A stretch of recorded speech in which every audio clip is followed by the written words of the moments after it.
easy, cheap, and clean art lesson. My name is Marianne Stremsterfer, but you can call me Mrs. Strem. So what's easy, cheap, and clean? Easy means that anybody of any skill level will be able to make this project. Cheap means you probably have the materials around your house already. If you're a teacher, I'm sure you have them in the classroom. But if you don't, you can purchase anything that you need at your local dollar store. Clean means we're not going to make any mess. Well, just maybe a little, but not very much. So, let's get started. Greetings. This is Mrs. Strem, and welcome to another easy, cheap, and clean art lesson. Today we're going to be focusing on Vincent van Gogh, or Vincent van Gogh, however you'd like to say his name. Vincent lived from 1853 to 1890 and had a very tragic life. He didn't start painting until he was an adult, and he started painting some very, very dark paintings like this one, the potato eaters and the women in the field. So, two women in the peat, excuse me. And so we see that he used very dark colors, but as he continued on in life, he started making some beautiful landscapes. And that's what we're going to focus on today, are his landscapes. And one in particular, this one right here, which is known as Harvest at La Croix. It was done in 1888, just a couple of years before he died. But I think you can see the difference in the colors that he used as he got older and was more adept at painting. So we're going to focus today on Vincent's landscapes, especially this one, and we will be looking at several different things. First of all, we'll be looking at perspective, and perspective is a point of view. We'll be looking at some terms that are included in perspective, such as the horizon point, the horizon line, and the vanishing point, and atmospheric perspective. And we're going to look at how Vincent was able to make this look like a real place rather than a place that does not have perspective. So we'll be looking at this. We'll also be looking at how to make a watercolor using just markers, a little bit of crayon, a pencil, and some water. So let's take a look at how this looks, and then we're going to look at the end result, the painting that I did based on Vincent's landscape. So we'll be making something along these lines using bright colors. This was made only with markers, the magic crayon, white crayon, and some watercolor markers. So we're going to get started, and I'll show you the materials that you'll need. We'll look at that one more time before we leave. So you're going to need to have some markers like this. Crayola is perfect if you don't have Crayola. Anything that's a watercolor marker. And then I have crayons, but of these crayons, I'm only going to be using one, and that's the magic crayon, which is white. So I'll have that ready for myself to get going. The paper is really important in this project. And if you can, get some paper like this drawing pad, which was gotten at the dollar store or Walmart, I can't remember which. It was under $1.50. And inside the paper that you have here, there's 24 sheets. The paper is stronger than the paper that you might use with a computer paper. However, if you only have computer paper, it will do to show you how to make this drawing. But we're going to start out with the piece of this paper. And the other materials that you will want to have are hopefully a pencil and a Sharpie marker. A Sharpie is a permanent black marker. If you have any kind of, it doesn't have to be this brand, any kind of a permanent black marker would be fine. Again, something you can get at a dollar store. You'll also need to use the water. You're either going to have some Q-tips or some brushes. If you have brushes, they're better, but the Q-tips will do in a pinch. So these are things, we like to call this easy because you can find things around your house that you can use, or cheap, you can go out and buy them for very little money, and clean, because if you use watercolors, you kind of tend to have a mess. If you use the Q-tips instead of the brush, you can also throw these away, and then you have hardly any mess at all. Don't have to clean a brush at the end. So we're going to get started, and we're going to look at Vincent's landscape, and we're going to make some observations about how he accomplished perspective and what is atmospheric perspective. So the first thing we want to know is we want to know what kind of horizon line we have. Now, horizon line is a line back here where the sky appears to meet the ground, and we will be drawing a high horizon. So in perspective, you have to decide where, from your point of view, where you're standing, what you're looking at. So we know that Vincent was sort of downhill when he looked at this because he has a high perspective. If he was looking straight on, the horizon line would be along here. And if he was looking down, the horizon line would be a low perspective. So we've got to decide which way we're going to be drawing this picture. And since we're going to sort of copy his, we're going to go like this. And when we do a painting or a picture, like an artist, we always want to write something at the bottom that says it's in the style of that particular painter, because we want to give them credit for what we're doing. So we'll look at a high perspective. So we're going to do this right up here. We look at that line is generally not straight, but he has fields, so it's sort of straight. He does have some things above the horizon line, which are some mountains. So I'm going to go ahead and draw those. I'm going to go over all of this with my marker, but for you, I'm going to draw with the marker so that you can see things right away. The pencil doesn't show up very well on the film. So we're going to draw this, and I'm going to talk about these things as I go along, but first we're going to look at his picture so you can understand what I'm talking about. So we have something called a vanishing point, and a vanishing point is where it looks like all the straight lines that are on buildings are going to go to a particular place. So Vincent was not really an advocate of true perspective, so everything is perfect. But he did kind of work at it. So these lines are going this direction, and so we know that, and these lines over here. So the vanishing point is a point on the horizon line where things, if I took a line and drew it all the way over there, it would seem to disappear. So I'll just take my pencil and show you over this way, over this way. So his vanishing point would be off the picture. It would be over in that direction. So I'm sorry if there's light that's bouncing off of this, but I didn't have a good poster of this. I just had this picture. So I apologize if you get a glare. Anyway, we're going to look at then vanishing point is over here. So the lines of perspective would be drawn in that way. The other way we know that perspective is working is if we can look into the distance. The way you show a distance is that the things that are closer to you, the objects, the people, the trees, the bushes, everything that's nearer to you appears to be larger here than they are back here, or they are over here. So let's look at the fence. A fairly big fence here. This line of perspective is going this way, so maybe he had 2 points of perspective. So if that's the case, there would be another one off there. But we also have our 2 vanishing points, I'm sorry, and it would be going this way. But for our purposes in this particular painting, we're not going to pay attention to vanishing points so much. But what we are going to pay attention to is size. So this size of fence is larger than this size of fence is larger than this size of fence. So if you'll notice, the bigger fence is closer to the bottom because it's closer to him, the bottom of the page. This is mid-page. It's a little bit farther away, and this is really far away because it's almost tiny over here. Let's look at the bushes. Big bushes here.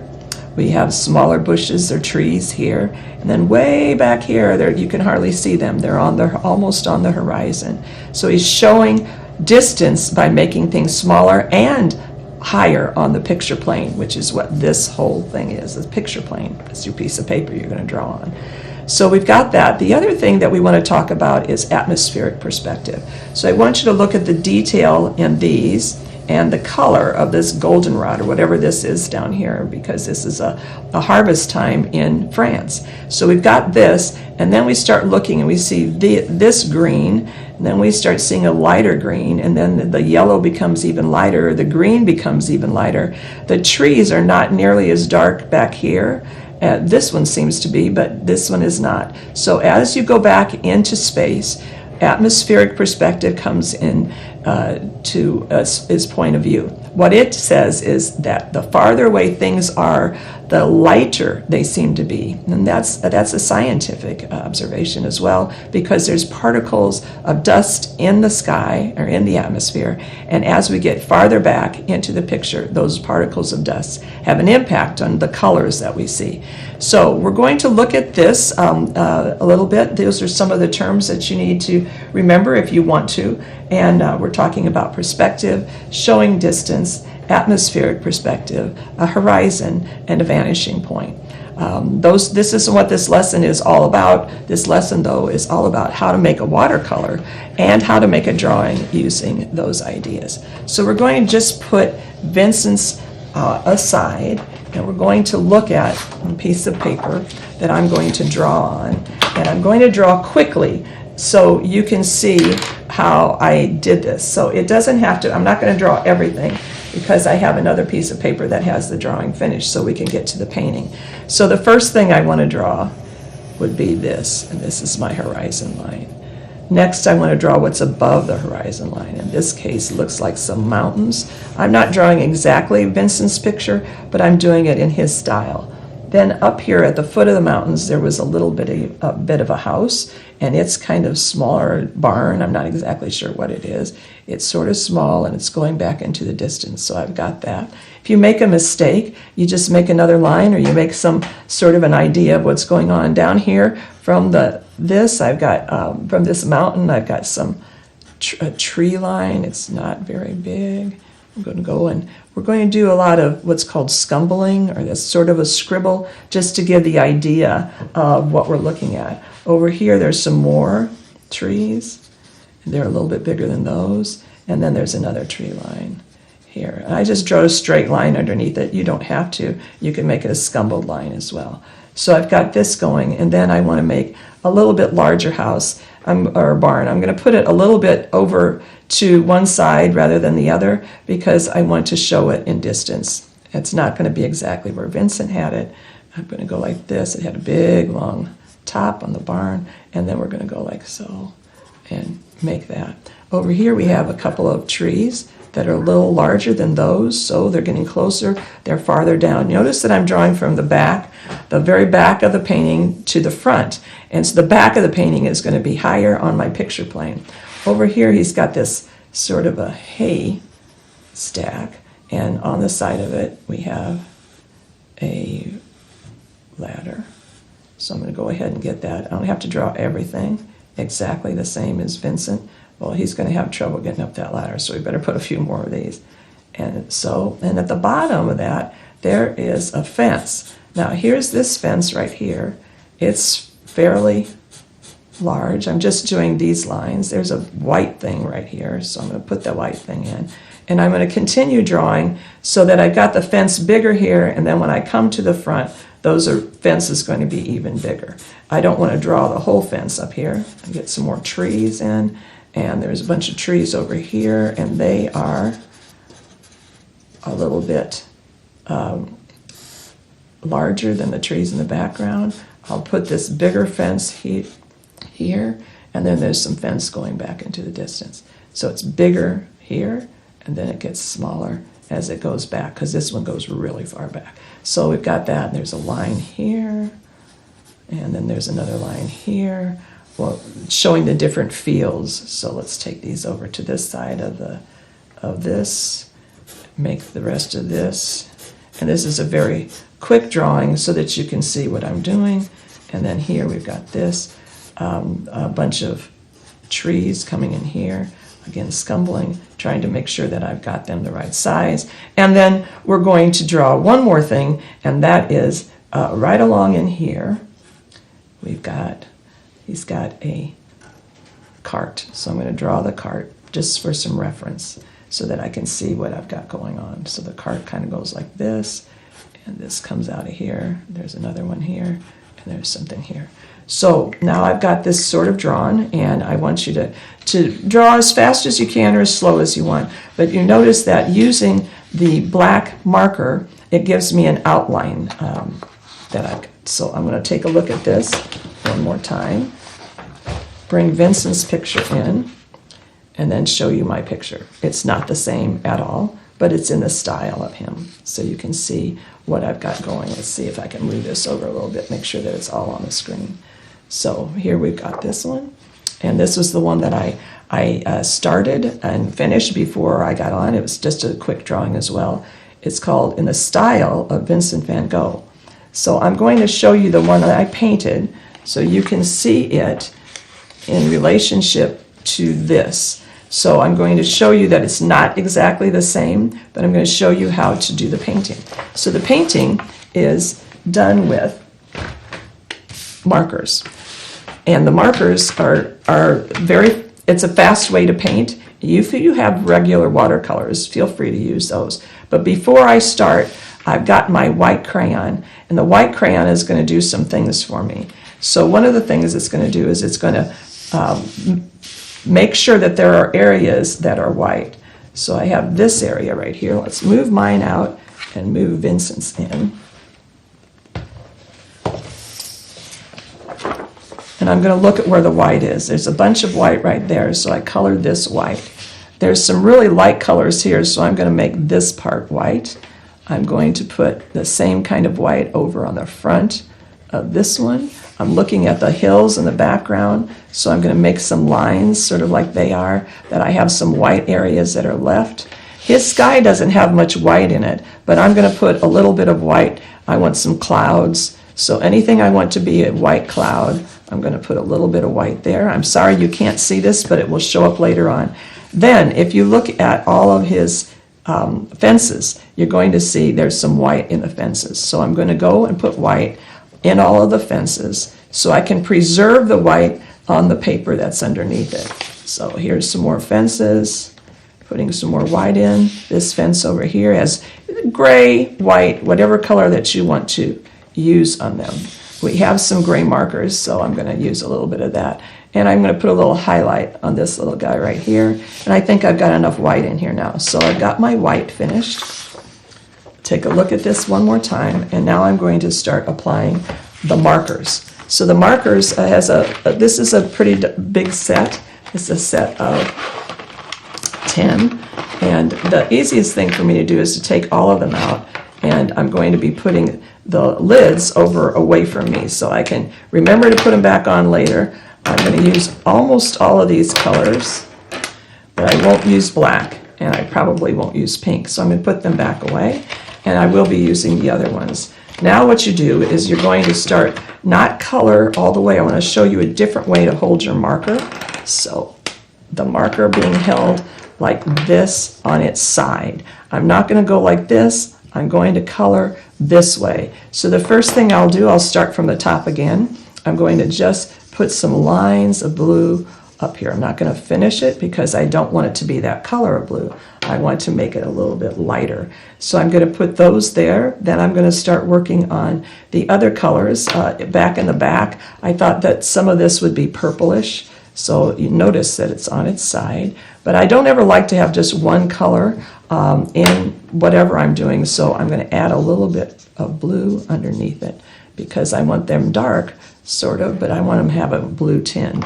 Underneath that, I've got some orange coming in. So I've got orangish, greenish, lighter. It's much lighter than other areas. So I'm going to put a little bit of that. And because I think brown would help out, I'm going to put a little brown in this, not much. And then, because it's farther away, atmospheric perspective, I'm going to use the yellow. You can see it already starts to blend. Next, we're going to go with the tree line. And get some more trees here.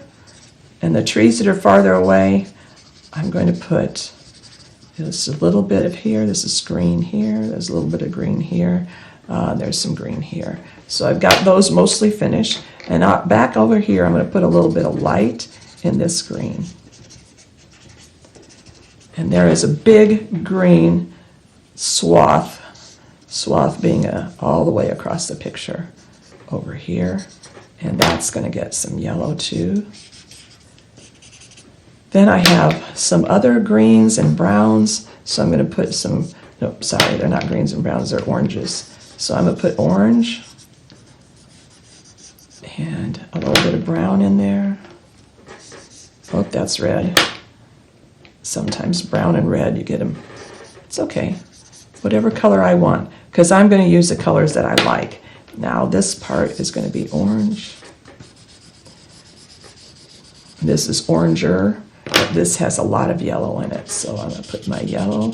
It got up against the green, so that's not good, but that's okay. Over here we've got, this is yellow with a little bit of brown in it, because it's hay. And I'm going to use some brown on this little guy here, and then in the fence, I'm going to be using my gray. This is gray with that white. Hopefully that white shows up the way I want it to.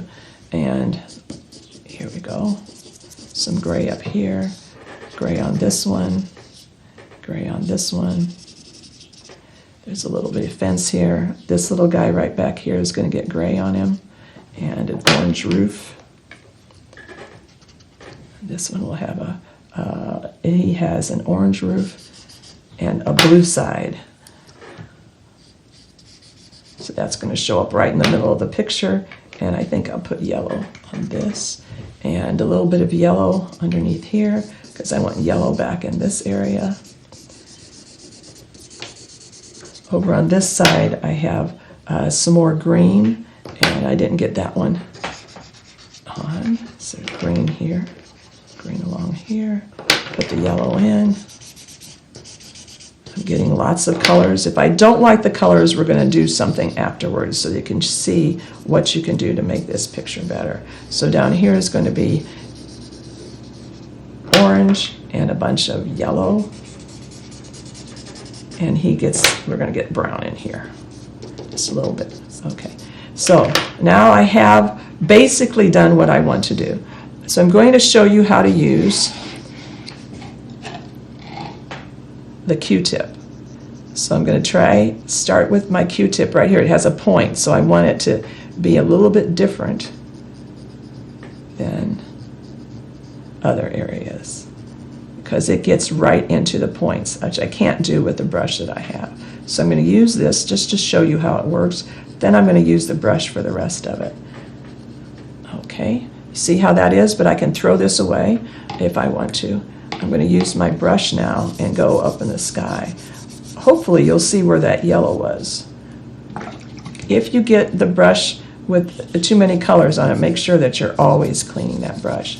One thing about watercolor, as you work, it isn't exactly the way it's going to turn out in the end. So where I have that white should show up later on.